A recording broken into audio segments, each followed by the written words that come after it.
Okay, welcome everybody to a class on relative clauses. Now, in this course, I have done a lot of work on tenses, or we have done a lot of work on tenses. We've done a lot of work on gerunds, participles, 2+ infinitives, aspect. We haven't done much work on phrases and clauses, and we haven't done much work on parts of speech, although I use the terms of the parts of speech, preposition, adjective, adverb, all the time. And in my experience, foreign learners of English are very familiar with what a verb is, what a noun is, what a preposition is. But in another course, which I'm going to call English Language, Master English Language, I'm going to go into more advanced grammar themes, and we're going to look at parts of speech under the microscope.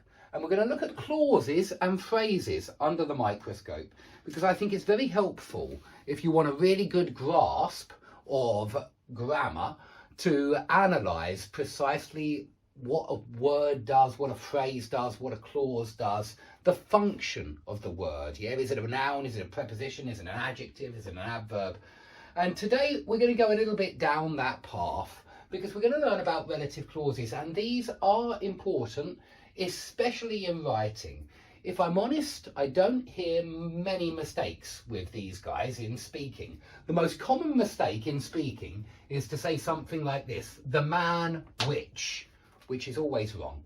It's going to be the man who and not the man which. That's the most common mistake, if you want to know what the most common mistake is. But in writing, this is a very common mistake, and it's very poorly understood in this country, in the UK, even in our school systems. In my opinion, this is a very misunderstood topic. But it doesn't have to be that way. It's actually not that complicated. So let's get stuck in.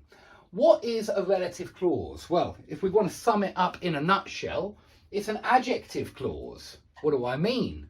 It describes a noun. That's what adjectives do. That's a function of an adjective. It describes a thing. It describes a noun. And we call relative clauses adjectives because they're a clause. Now, what's the definition of a clause?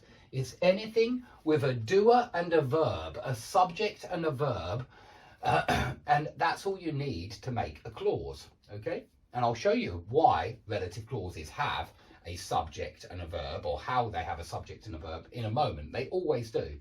And that's why we call it a clause.